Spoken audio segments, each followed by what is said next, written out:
We are going to continue our series on The Bible Explains, part 208. Today, we're going to continue our mini-series within the big series of The Bible Explains, entitled, Your Next Season is Coming, part 5. Let's commit this verse to the Lord. Let us pray. Our dearest Father in heaven, we are so very thankful for how you have gathered us today. It is so wonderful to be found in your presence, for in your presence there is fullness of joy. Thank you so much for these beautiful people who came here today. Thank you so much for the wonderful time of praise and worship. Thank you very much for the beautiful people who are joining us via online. We commit to you this time. We commit to you this learning time, and it is our prayer that everything that will be said and done today, all by your grace for your glory, we pray in the name of your Son, our Lord and Savior, Jesus Christ, by the power of the Holy Spirit, and everybody would just simply say, Amen. Palakpakan si Lord. Amen. Amen. Nang sinimulan po natin ang series na ito, sinabi ko po sa inyo na intentional pag-aaralan po natin ang mga Bible characters na nakalatag sa Biblia. Sinimulan po natin sa Lumang Tipan at patungo tayo sa Bagong Tipan. At nakakaapat na po tayo. 4 Bible characters we already talked about. We're done talking about Noah, Abraham, Jacob, and just last week we talked about Joseph. Today we're going to talk about Moses, the very one who represents the law in the Old Testament, and yet grace was beautifully seen in his life. So let's talk about Moses. Let me share with you today 3 things about what happens when grace finds you from the story of Joseph, rather from the story of Moses. Number 1, grace finds you in failure. Natagpuan tayo ng biyaya ng Diyos sa kabiguan. Ang pinakamalaking kabiguan ng sangkatauhan ay nang ang tao'y bumagsak sa kasalanan. Bukod dito, meron din tayong kanya-kanyang kwento ng kabiguan. Pero ang kabiguan ito ay nakapatong na sa pinakamalaking kabiguan at pagbagsak ng tao. Dahil nang bumagsak ang unang Adan, hinilang pabagsak ang buong sangkatauhan. Dahil lahat tayo nakapasok kay Adan. Romans 5:12, dahil sa kasalanan ng isang tao, ang buong sangkatauhan ay naging makasalanan. Sa storya po ni Moses, makikita po natin kung paano natagpuan ni Moses ang biyaya ng Diyos at kung paano siya natagpuan ng biyaya ng Diyos sa panahon ng kanyang kabiguan. At mula rito, makikita po natin ang tunay na larawan ng biyaya kung paano tayo natagpuan ng biyaya ng Diyos. Grace doesn't abandon you in your failures. It meets you there and carries you forward. When you stumble, His kindness restores your strength because in your weakness, His grace shines brightest. Tandaan po natin, makinang ang bituin sa lahat ng panahon. Pero nakikita natin ang lalong kinang ng bituin kapag mas madilim ang gabi. Remember, the darker the night, the brighter the star. 2 Corinthians chapter 12, verse 9. The Apostle Paul writes, "But he said to me," the Lord was talking to Paul, "My grace is sufficient for you, For my power is made perfect in weakness. Therefore, I will boast all the more gladly about my weaknesses, so that Christ's power may rest on me. Makikita po natin na hindi nawawala ang grasya ng Diyos sa panahon ng kahinaan o maging ng kabiguan. In fact, lalo pong ipinaparanas ng Diyos ang kanyang mayamang biyaya sa panahong ramdam natin na tayo mahina at nakikita natin madilim ang kapaligiran, sapagkat dakila ang biyaya ng Diyos sa lahat ng panahon. Can you say amen? Exodus chapter 2 verses 11 to 15. Dito po'y mababasa natin ang istorya ng malaking kabiguan ni Moses. Nang malaman na ni Moses na siya po ay isang Hebreo, ito po ang pinakamalaking tagpo sa buhay niya. Isang araw, habang siya ay nagmamasid, nakita niya ang isang taskmaster na pinahihirapan at sinasaktan ang isang Hebreo na kanyang kababayan, dahil nalaman niya na siya po ay hindi Egyptian. By blood, siya po ay isang Hebrew. At may kirot sa kanyang puso, agad siyang sumaklolo, at kanyang pinatay ang Egyptian taskmaster para iligtas ang kanyang kababayang isang Hebreo. Ibinaon po niya ito sa buhangin at iniisip niyang walang nakakaalam at walang nakakita. Isang araw naman, nakita niya ang kapwa Hebreo na nagtatalo, nag-aaway. So kinausap niya at sa layunin na ayusin, papayapain, pagbatiin ang dalawang Hebreo dahil sila naman ay magkababayan.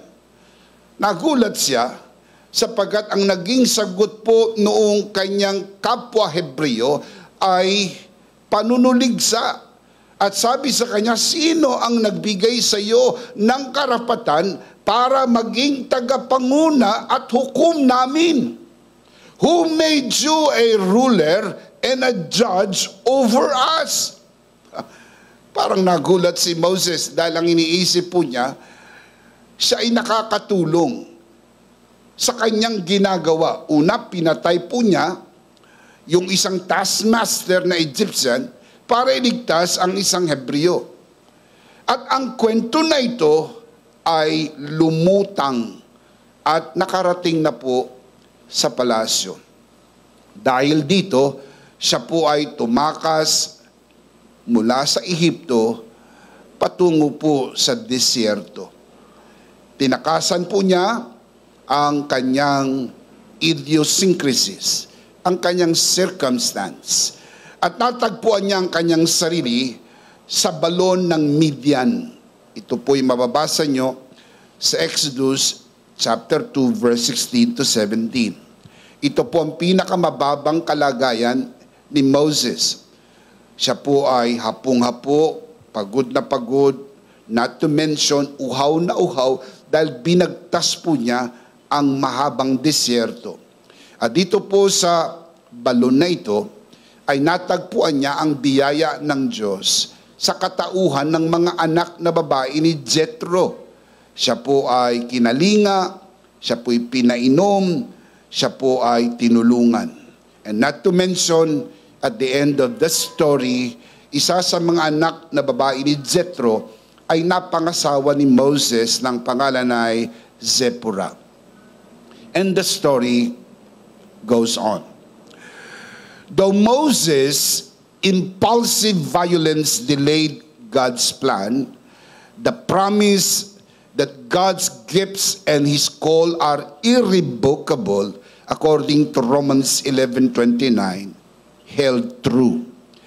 And in the wilderness, Moses learned that God's grace is sufficient for him, for His power is made perfect in his weakness.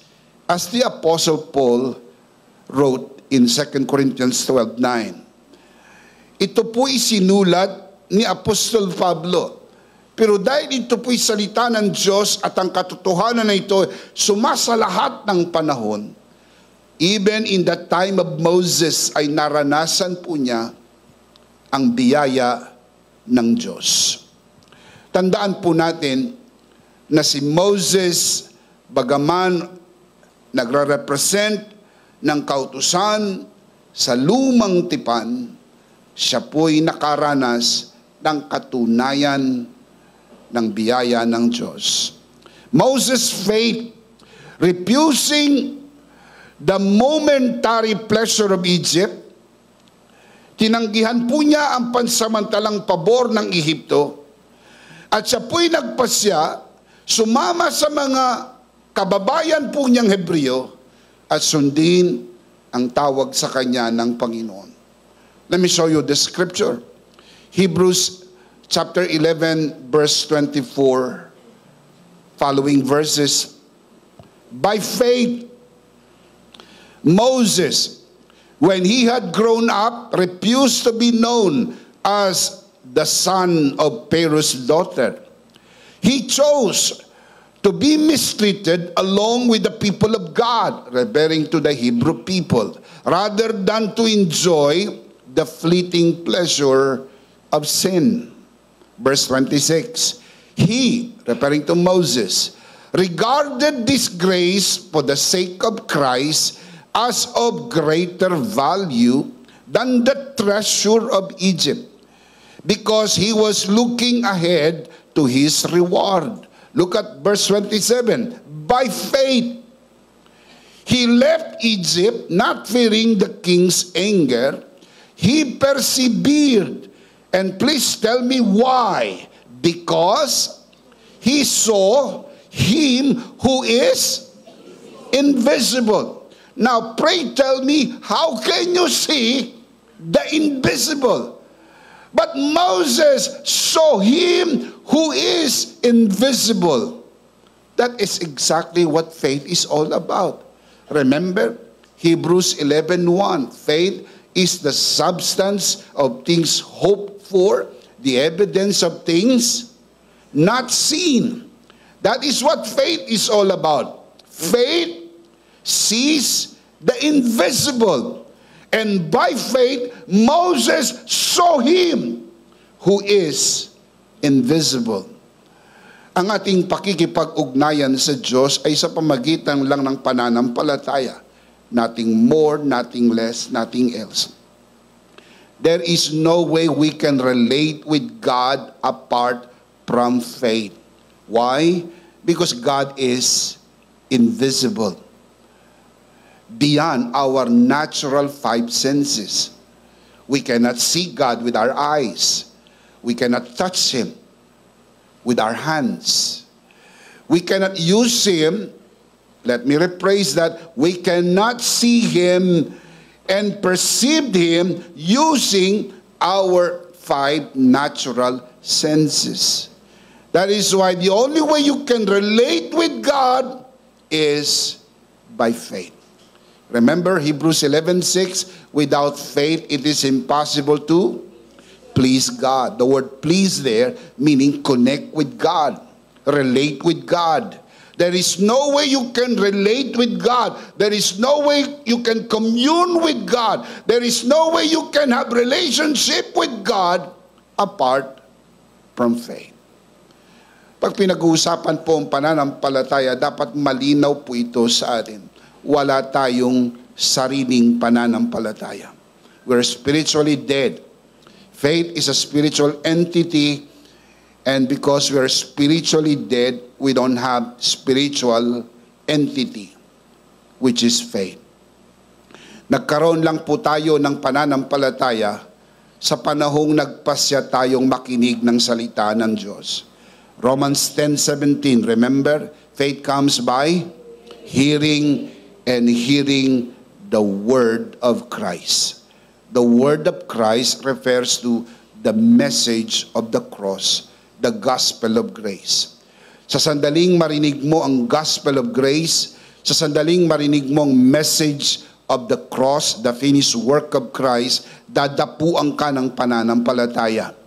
At pagdating ng pananampalataya, itong mag-i-enable sa iyo para tumawag. Romans 10:13, whoever calls on the name of the Lord shall be saved. And now that you are saved by faith. And that faith is not even from yourself, it is the gift of God. Remember, Ephesians chapter 2 verse 8 to 9, for by grace we are saved through faith. And faith is not of yourself, it is the gift of God, so that no one can boast. At dahil meron kang pananampalataya, now you can relate with God. Now you can believe the Word. The ability to believe the Word, the ability to respond to His Word is by faith. That is supernatural, only faith can do. And that is not natural to us. It is even a gift given to us. That even faith is a favor given to us by God. Can you say amen? Si Moses, nakita niya ang hindi nakikita ng mata. Ang tawag doon, pananampalataya. Kaya maging sa kanyang kabiguan, hindi po ito naging katapusan ng lahat sapagkat mayroong pananampalataya. Ilagay po sa isip mga kabiyaya.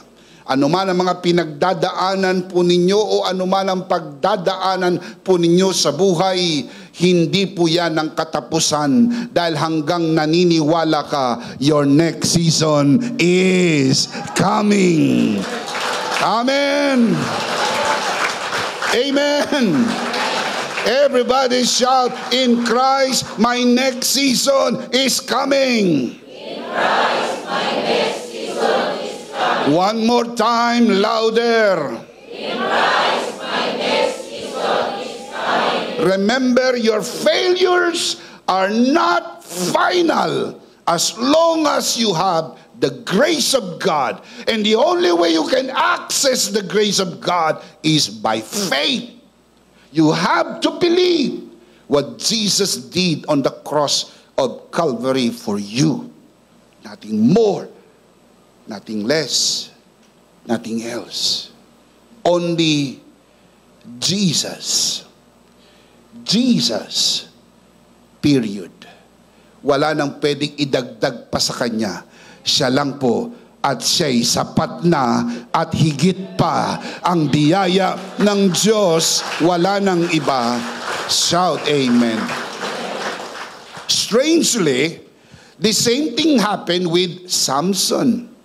Amid his moral failures, he experienced the same grace that redeemed Moses. Nabanggit ko po sa inyo na bagaman meron tayong central character na pinag-uusapan, minamagaling ko po na bumabanggit ako ng mga piling halimbawa, istoryang nakakalat sa pahina ng salita ng Diyos upang makita ninyo ng mga ito ay hindi po nagkataon lang o tsamba. Ito po ay normal na istorya sa Biblia dahil ang buong Biblia ay istorya ng biyaya ng Diyos. From Old Testament to the New Testament, the Bible is a book of grace. It is the story of grace. All throughout the pages of the Holy Book, it's all about grace. That's why it is the central message of the Bible. Can you say amen? Judges chapter 16 verse 30. Ito po yung huling tagpo sa buhay ni Samson. Now, hindi ko na po ikwento sa inyo ang kabuang istorya.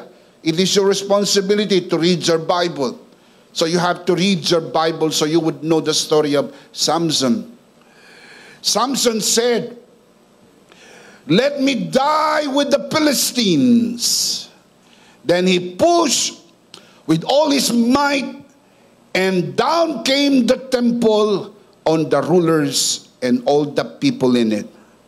Thus, he killed many more when he died than while he lived. Samson was raised for such a time as that. Ni-raise po siya ng Lord, Judge Samson, upang palayain ang Israel sa pagkaalipin sa mga Pilisteo. Pero nabigo po siya dahil nalaglag po siya sa kandungan ni Delilah at ipinagtapat niya ang sekreto ng kanyang lakas, at nang maputol ang kanyang buhok, nawala ang kanyang lakas at bigo na isakatuparan ang tawag sa kanyang talunin ng mga Pilisteo at palayain ang Israel. Pero hindi ho yun na naging katapusan ng kanyang istorya. Samson was given a second chance. Samson found grace. Or better yet, grace found Samson. And the rest is history. Pero gusto kong mapansin nyo, mga kapatid, mas marami pong napatay si Samson ng araw siyang mamatay kaysa sa buong buhay na siya'y buhay. That is what grace is all about. When grace is given, you can do more. Can you say amen? When grace is received, you can do more. Why? Because grace is greater than all. Palakpakan natin ang Panginoon. Praise God. In our own failures, however grievous or public, grace finds us, reshapes us in humility, reaffirms the irrevocable calling woven into our lives. Diyan ka po tumatayong humahanga sa biyaya ng Diyos dahil walang itinatangi ang biyaya ng Diyos. Walang tinatanggihan ang biyaya ng Diyos.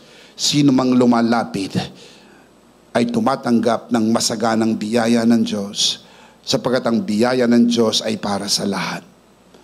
And those of you who are watching this broadcast, it is not an accident. God is talking to you. God is speaking to your heart through this broadcast. It is not an accident that you're seeing this. Grace is calling you because we believe this is the day of salvation. Today is the day of grace for you. Number one, grace finds you in failure. Number two, grace meets you in the wilderness. Kinakatagpo tayo ng biyaya ng Diyos sa mga ilang ng buhay. Meron po tayo mga wilderness sa life. Whether you realize this or not, meron. Even the sad part is this, nasa wilderness ka na hindi mo alam na nasa wilderness ka sapagkat you do not even know or no one told you that there are wilderness in life. Exodus chapter 3.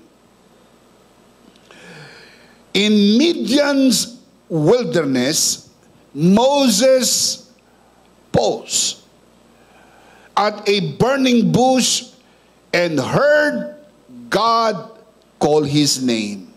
Moses. Moses. Moses. Na hindi po yan bago sa Biblia. Napakarami pong storya sa Biblia na tinatawag ng Diyos ang tao. At saan po siya tinawag? In this Midian's wilderness. It is a reminder that divine purpose shines brightest in our driest seasons. Pag nakakaranas po tayo ng mga tuyo o mga tagtuyot ng buhay, mga panahon na dry season. Remember, when you pass through the dry season, it is not your destination. It is not your last season. Because we were taught that your next season is coming. This is only temporary. Dadaan ka sa Midian desert, wilderness ng buhay mo, na parang everything is dry. Please be reminded that it was in this season that Moses had an encounter with God through the burning bush, and he heard God calling his name, and the rest is history. In this barren place, the God of Abraham, Isaac, and Jacob spoke to Moses. And he made himself known to Moses.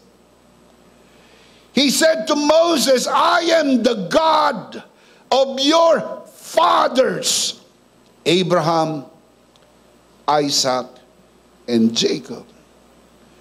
And he even made himself known by giving his name. Moses asked a question, who are you and what is your name? God spoke to Moses and said, I am that I am. So he is the great I am. Moses had an encounter with God. Where? In the Midian's wilderness. In the driest season of his life, God met Moses. What is the lesson we can learn from this beautiful story? Kapag dumadaan po kayo sa mga dry season, hindi kayo nag-iisa. Kakatagpuin kayo ng Panginoon sa mga dry season ng inyong life. Amen.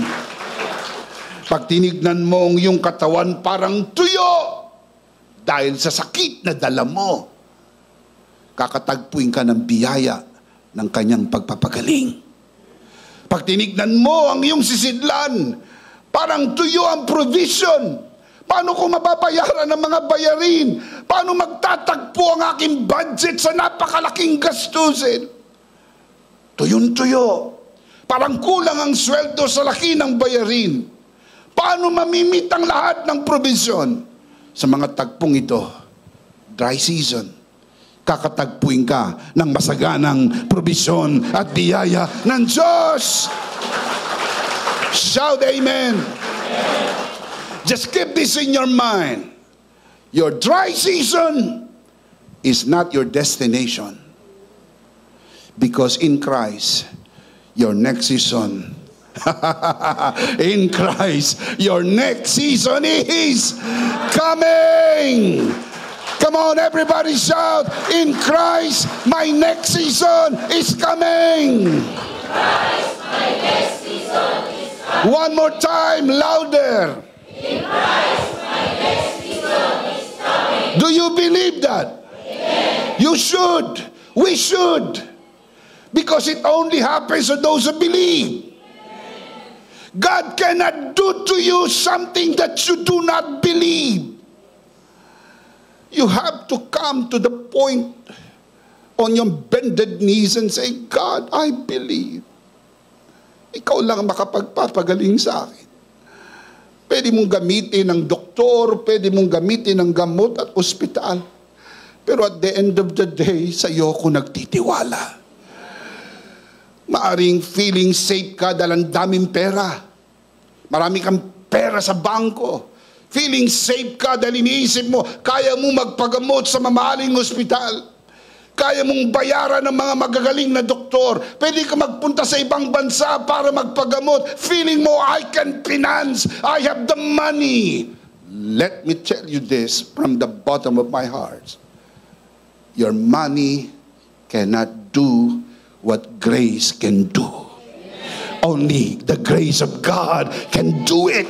Only the grace of God can do it. Shout amen. Remember, your dry season is not your destination. You will only pass through it. It is only a segment of your life. Weeping may last through the night, but joy comes in the morning. Yung mga gabi ng pag-iyak, yung mga gabi ng hapdi, problema sa anak, problema sa asawa, problema sa in-laws, minsan problema mo sa sarili mo, problema sa mga bayarin, problema sa kalusugan. Nag-aalala ka kung mabubuhay ka pa ng matagal. Lahat ng mga alalahanin ng iyong buhay ay may tutulad po sa dry season. It was in Midian's wilderness that God met Moses. And Moses experienced the grace of God. Please put this in your heart. He loves you so much to give His only Son to die on the cross for you. Walang bagay na hindi niya kayang ibigay sa iyo. Naibigay niya na ang kanyang anak. Ano pa ba ang hindi niya kayang ibigay? Pero mangyayari lang ito sa iyo kapag naniniwala ka. Kaya ang aking pakiusap sa inyo, lagi kayong maniwala. Laging maniwala. Dahil walang imposible sa mga naniniwala. Hallelujah. Thank you, Jesus. Wilderness season are not wasted. They refine our faith and ready our hearts for greater calling. Let me show you the verse. Isaiah 43:19. See, I am doing a new thing. Now, it springs up. Do you not perceive it? I am making a way in the wilderness and streams in the wasteland. There is no such thing as waste time or wasted time or wasted season. Sayang ang mga panahon na yan. Wala po. Walang ganyan sa biyaya ng Diyos. Lahat ng mga pagdadaanan mo sa buhay ay hindi po sayang. Kumisang gusto natin ng shortcut. Gusto ko makarating doon in a shorter time. But God reroute your life. Dito ka pinadaan ng Diyos. Dito sa wilderness. Pero gusto mong dumaan sa skyway. Gusto mong dumaan sa subway. Gusto mong dumaan sa shortcut. Pero sometimes in the wisdom of God, He allowed you to pass through this. Why? Look up here, look at my eyes. Why? So He can rebuild Himself to you. Gusto niyang ipakilala ang kanyang sarili sa iyo na siya ang tunay mong kaibigan.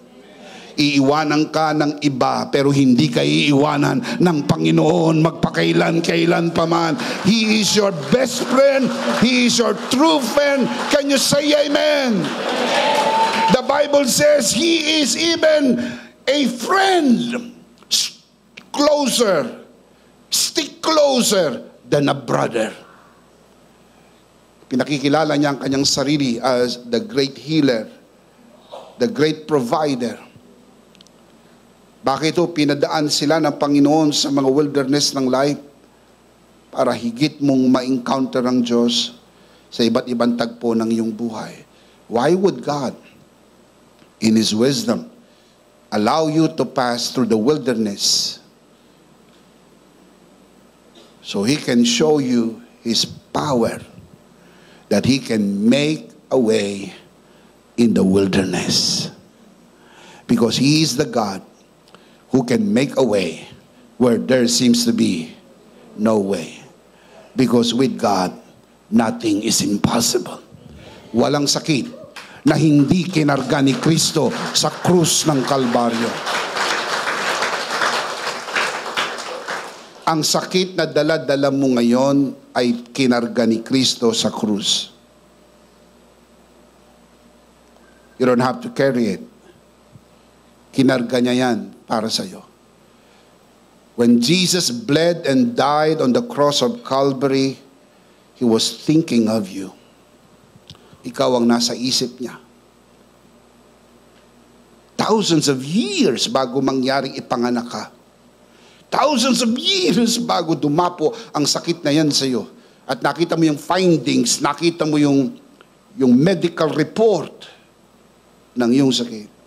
Kinarga na ni Jesus yan sa krusang Kalbaryo para sa iyo.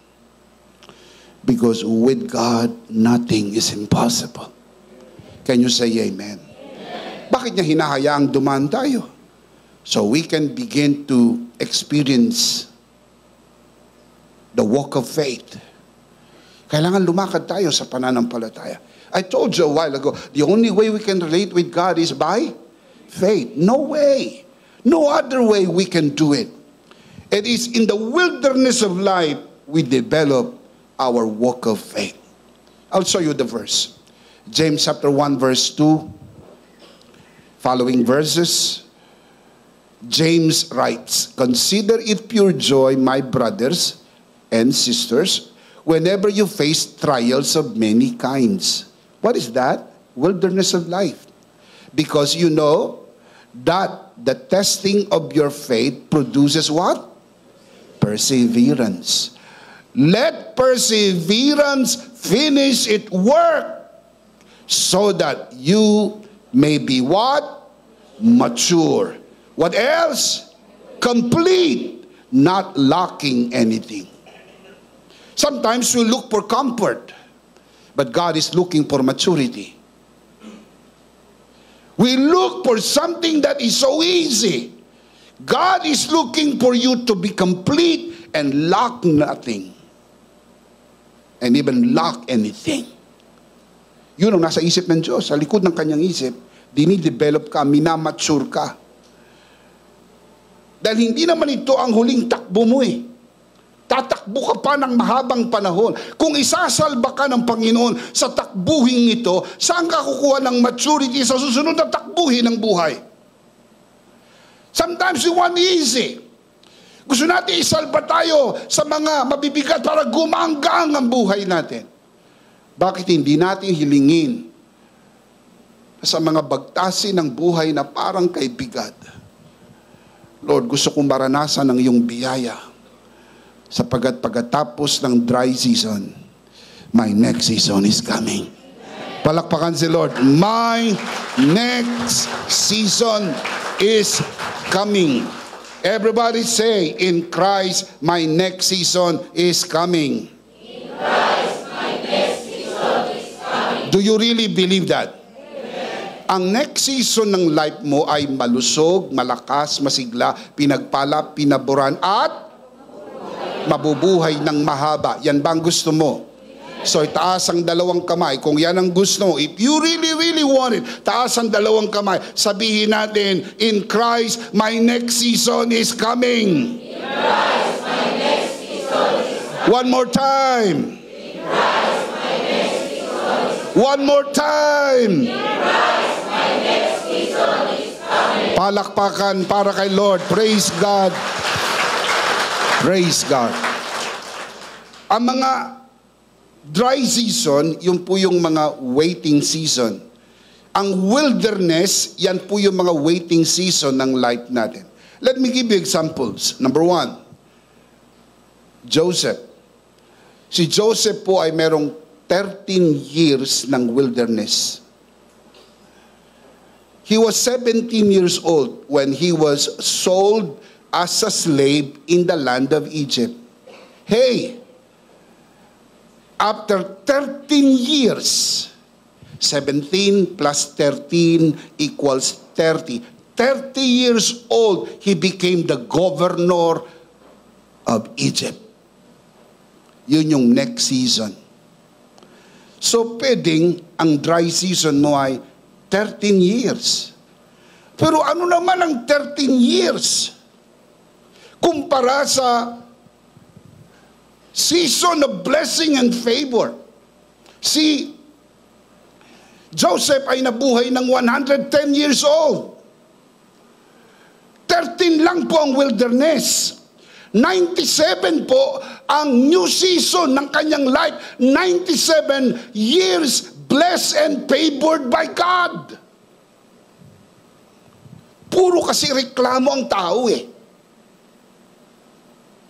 Puro reklamo. Kasi hindi mo nakikita may magandang ginagawa ang Diyos. So huwag tayong magreklamo. Keep on believing. Keep your faith. Huwag itapon ng pananampalataya dahil nagkaproblema ka. Hindi na ako magsimba, hindi na ako magbigay, hindi na ako manalangin, hindi na ako maglikod sa Panginoon. Never do that. Keep on keeping on. 13 years. Another one. David. David, the same as Joseph, 17 years old when he was anointed to be the king of Israel. Hey, David was 17 years old when he killed Goliath. Pero he did not become king right away. Meron din po siyang 13 years of wilderness.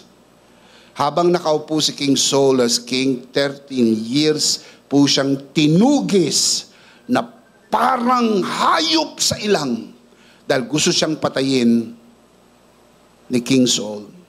Dahil gusto niyang maging hari ay ang kanyang anak na si Jonathan. But God had a different plan.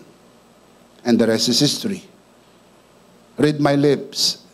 David became king over Israel at the age of 30. Same story with Joseph, isn't it? 13 plus 17 equals 30. Hindi tsamba. It is in the holy book. Talagang may mga wilderness ng life. Di ko nga lang alam kung ilan ang taon ng wilderness ninyo. Baka katulad kay ni Joseph, 13 years. O baka ang iba sa inyo, 13 months lang. Dahil yun ang sanay kayo, 13-month pay. Lord, okay na sa akin ang 13 months. Pagkatapos ito, pag ginawain mo na ang buhay ko.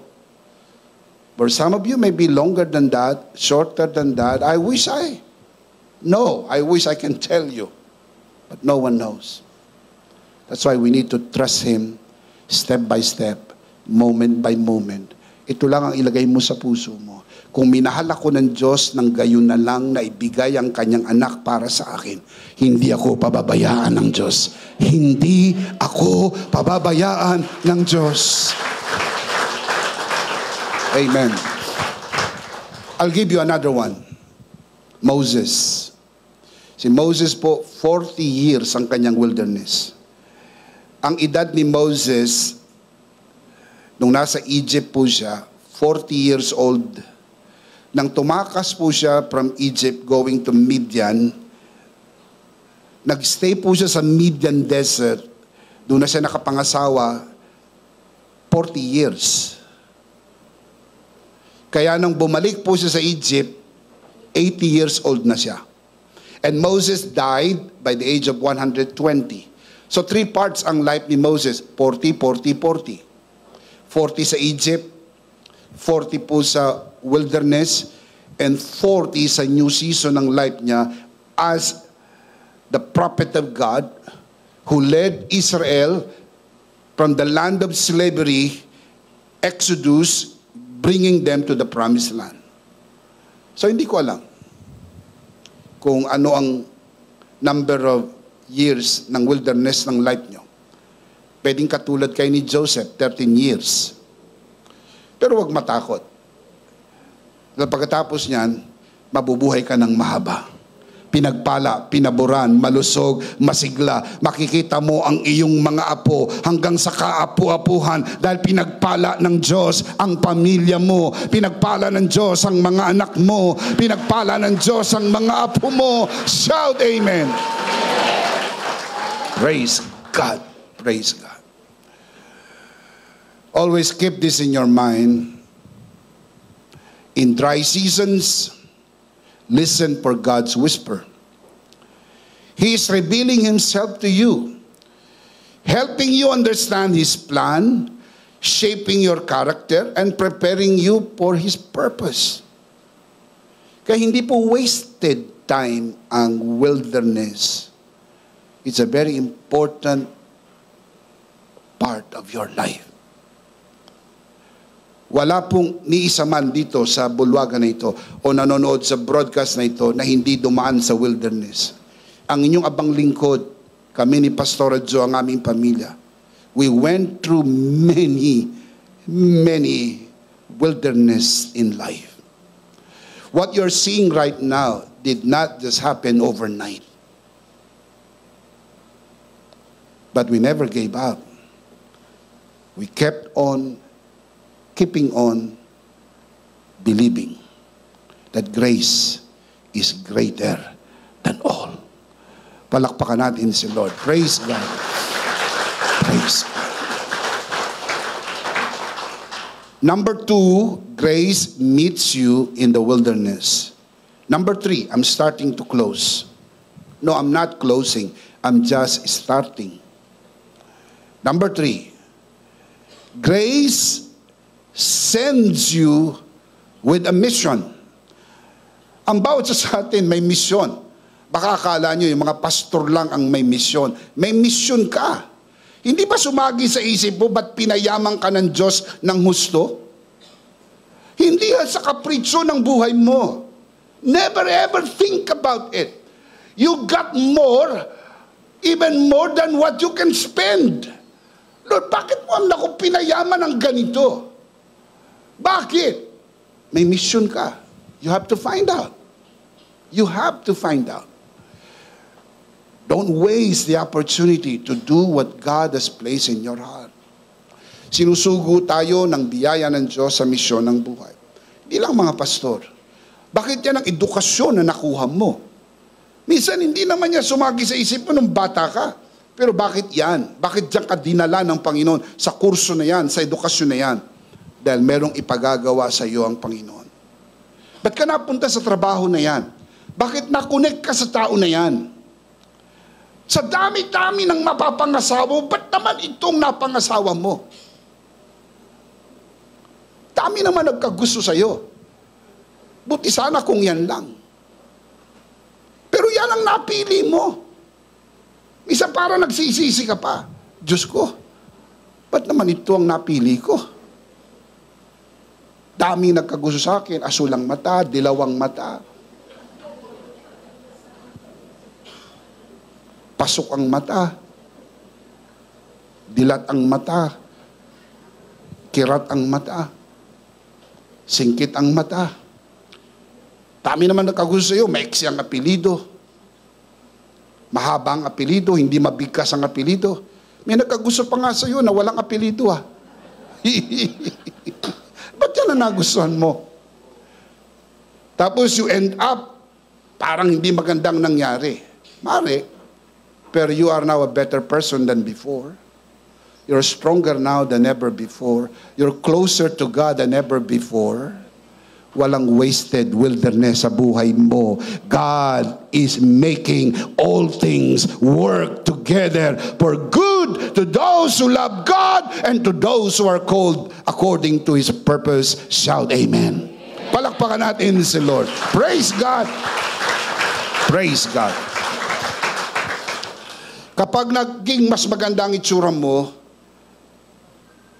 ngayon kaysa nung bago mo nakilala ang tao na yan, you are in the new season of your life.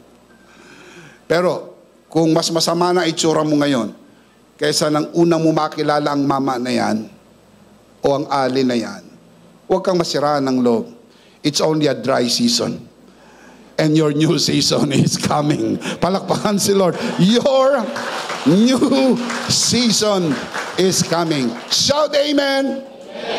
After 40 years in exile and a life-changing encounter at the burning bush, God's unmerited favor commissioned Moses And God said to Moses, now go, for I am sending you to Pharaoh to bring my people, the Israelites, out of Egypt. Beautiful, isn't it? Then you realize that the very mission Moses once fled became the purpose for which he was uniquely prepared. Why? The Bible says, this is the same Moses whom God sent to be the ruler and deliverer. Inihanda muna siya ng Lord. Ibinalik po siya sa Egypt in order to let God's people go. Acts 7:35. The same story happened to many Bible characters. For example, the same was true of Jonah. Jonah ran from Nineveh, but grace pursued him. Grace found him, and grace sent him back to Nineveh to proclaim the word of God and call people to repent. And indeed, they did. They repented, and the whole city was spared from God's judgment. Jonah chapter 3. Kaya kuminsan, kung yung tinatakbuhan mo, yun pala talaga ang pinagagawa sa iyo ng Lord. Sapagkat mayroong misyon ang bawat isa. Ang iba po ay tinawag para humayo. Ang iba naman ay tinawag para magpahayo. Maybe ang calling mo is to do the ministry. Or just maybe your calling is to support the ministry. Whatever calling that God has placed in your heart, one thing for sure, you have to do it. Because you will never be happy unless you do what God has called you to do. Keep this in your mind. God turns our failures into platforms for His glory, weaving our mistakes into His redemptive story. What you once ran from, He now commissions you toward, empowered you by His restoring grace. So what do you do? What do we do? Step into your divine calling, assured that He who began this work in you will carry it to completion. Sa wikang Pilipino, siya na nagsimula ng mabuti na gawain sa iyo, lulubusin niya ito hanggang sa araw na makita natin ang Panginoon. Can you say amen? Let's see them again. 3 points. 3 things when grace finds you from the story of Moses. Let's read them out loud. Malakas, sit up straight. Ready? Number 1. Grace finds you in failure. Number 2. Grace meets you in the wilderness. Number 3. Grace sends you in a mission. Grace finds you in a failure.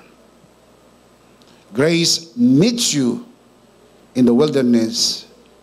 Grace sends you with a mission. Let me give you the life application. Number 1, refuse to let failure define your future. Refuse to let failure define your future. When Moses' failure drove him into exile, God met him in the wilderness and by His grace called him forward. Look up here.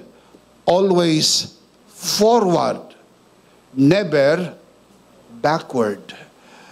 In our own lives, no mistake can imprison us when we pause to hear His grace. Grace reshapes our past and propels us into His purpose. Hindi ka po aksidente. parte ka ng malaking plano ng Diyos. Kaya may layunin ang Diyos. Sa dami ng simbahan pwede niyong puntahan. Why God has placed you here? God has a purpose. Sa dami ng pamilyang pwedeng ipanganak ka. Sa dami ng tao na pwedeng kumupkup sa iyo, umampun sa iyo, bakit sila pa? God has a purpose. We just do not know yet. But God has a purpose. But ako pa? Bakit ngayon? A lot of things tumatakbo sa isip natin. And we're trying to find answers to the many questions we ask. And sometimes, we do not know the answer because we do not even know the right question. But grace does know the question and the answer. So number one, refuse to let failure define your future. Number two, listen to God's voice in the wilderness of life. Kapag dumadaan po kayo sa mga wilderness ng life, listen to the voice of God. He will speak to your heart. Hey, look up here, look at my eyes. You are His child. You are His child. He will speak to your heart. Kakausapin ka ng Diyos in the wilderness of life. You have to listen. In the wilderness, Moses heard God's call in the crackling bush. Prove that even in our driest season, His voice will guide us into our calling. In our own wilderness, He will surely speak. The question is, are you listening for His voice and discerning His direction? It is up to you. He is talking to you. Are you listening? Are you hearing His voice? O baka boses ng kaibigan mong naririnig mo na nagsusulsul sa iyo. Kaninong boses ang naririnig mo? Boses ba ng Panginoon to guide you every step of the way? You can never go wrong if you follow His voice in the light of His word, through the leading of the Holy Spirit, through the compass of His grace. We should listen to His voice. Number three, I'll close with this. Embrace the call of grace and be content. I want to say that again. Embrace the call of grace and be content. Like Moses, who left the palace's fleeting glory to answer God's call in the wilderness, you'll never find true contentment, however successful you appear, until you embrace your grace-filled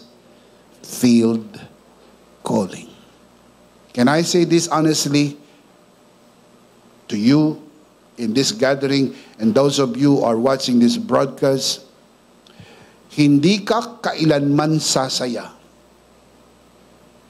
Kahit magmukha kang successful in the eyes of the world, marami kang pera sa bangko, magagara ang iyong mga kasangkapan, malaki ang bahay mo, laging bago ang sasakyan mo, mamahalin ang suot mo, puno ka ng alahas, nakakapaglibot ka sa buong mundo, at nagmamantika ang nguso mo sa sarap ng kinakain mo, laging makislap ang nguso mo kahit wala kang lipstick. Hindi ka kailanman sasaya ng tunay na saya hanggang magawa mo ang pinagagawa sa iyo ng Panginoon.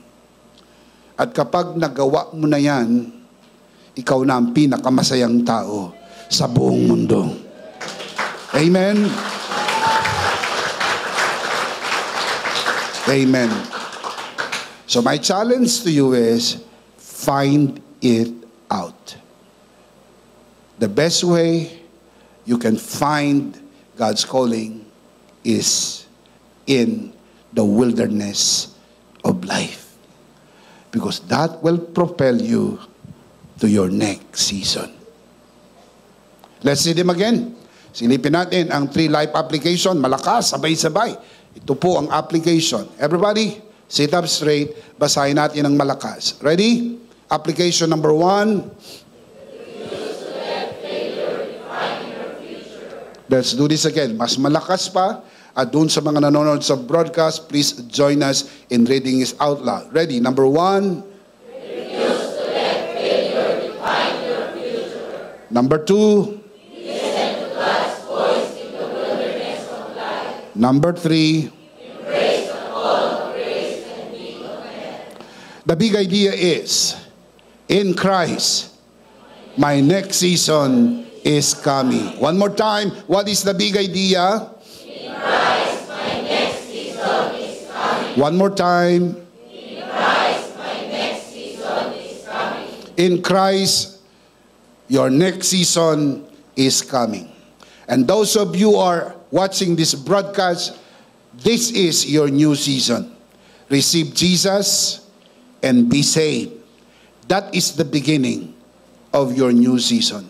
Hindi namin maaring tapusin ang broadcast na ito na hindi kayo bigyan ng pagkakataon tanggapin si Jesus bilang Panginoon at sariling tagapagligtas at magsimula na ang bagong panahon sa inyong buhay. Manalangin po tayo. Samahan po natin ang ating mga bisita sa broadcast na ito. Taas natin ang ating 2 kamay. Lahat ng narito sa bulwagan na ito. Taas natin ang ating 2 kamay. Ipikit natin ang ating mata at iyuko ang ulo. Sumunod tayo sa panalangin ng pagtanggap at ariin natin na isang personal na panalangin ng pagtanggap. Panginoong Jesus, ako po'y makasalanan. Hindi ko po kayang iligtas ang aking sarili. Ako'y mapapahamak ng hiwalay sa iyo. Narinig ko po ang mabuting balita. Ako po'y naniniwala, tinatanggap kita sa aking puso bilang aking Panginoon at aking tagapagligtas. Salamat po, pinatawad mo na ang aking mga kasalanan. Isinulat mo na ang aking pangalan sa aklat ng buhay. Sa pangalan ni Jesus, Amen. Ako na lang po mananalangin, Ama. Tinataas ko po sa harapan ng sino mang sumunod sa panalangin ng pagtanggap. Sa unang pagkakataon, sa loob ng bulwagang ito, lalo na po sa mga nanonood sa broadcast na ito. Pinagkakatiwala po namin sila sa iyong kagandahang loob na sila'y lumago sa biyaya at sa bagong natagpuang pananampalataya sa pangalan ng Panginoon Jesus. Tayong lahat ay magsabi ng Amen. Palakpakan si Lord. Amen. Amen. Praise God. Praise God. Ihanda po natin ang ating mga sarili sa gawain ng banal na komunyon. Kunin po natin ang ating communion elements and let's do this together.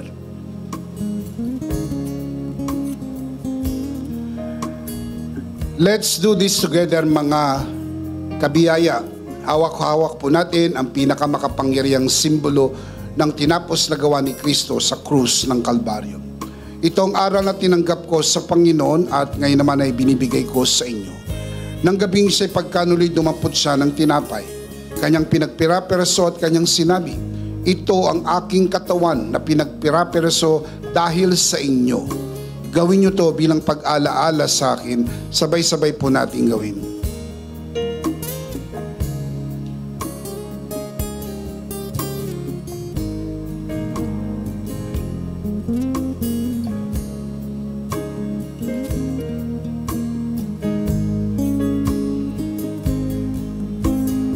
Gayon din naman matapos maghapunan ay kanyang hinawakan ng saro at kanyang sinabi, ito ang saro ng bagong tipan na pinagtibay ng aking dugo. Gawin niyo to bilang pag-alaala sa akin. Sabay-sabay po natin gawin.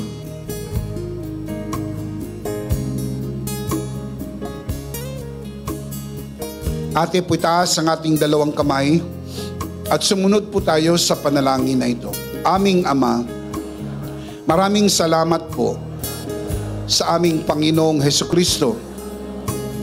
Panginoong Hesukristo, maraming salamat po sa iyong banal na dugo na iyong itinigis sa krus ng Kalbaryo. Dahil po dito, lahat ng aming kasalanan ay iyon ang pinatawad. Maraming salamat po sa iyong katawan na nabugbog at nasugatan. Sa pamagitan po nito, lahat ng aming sakit ay iyon ang pinagaling. Gaya ng nasusulat, sa iyong mga sugat, ako'y magaling na.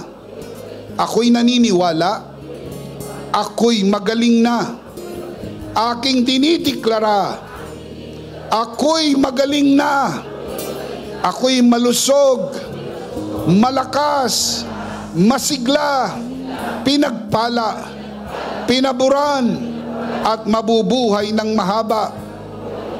Sa pangalan ni Jesus, maraming salamat po, Banal na Espiritu, sa iyong kapahayagan sa mensahe ng biyaya. Sa pangalan ng Panginoong Hesus, Amen. Amen. Palakpakan si Lord. Amen. Praise God. Isang beses pa malakas, sabay-sabay. Ano po ang big idea? Christ, my next season is coming. One more time. Christ, my next season is coming. Do you really believe that? Come on, let's say it again. In Christ, my next season is coming. We believe that with all of our hearts. In Christ, my next season is coming. Last of all, let me speak to your heart, you who are watching this broadcast. If this broadcast has blessed you, and if not asking too much, I would like you to bless this ministry with your love offering, so that together we can reach the world with the message of full grace. And from the bottom of our hearts here at EMI, we would like to say, thank you for giving to the Lord. We'll see you next Sunday, purposely on site, but definitely we'll see you again online. Ako po, si Bishop Emmy, kasama po si Pastor Joe at ang kabuuan ng The Lord's Community and EMI Broadcast. Maraming salamat po. Stay a bit for more announcements. Stay blessed and stay connected. Always remember, in Christ, you are forever. Sarito!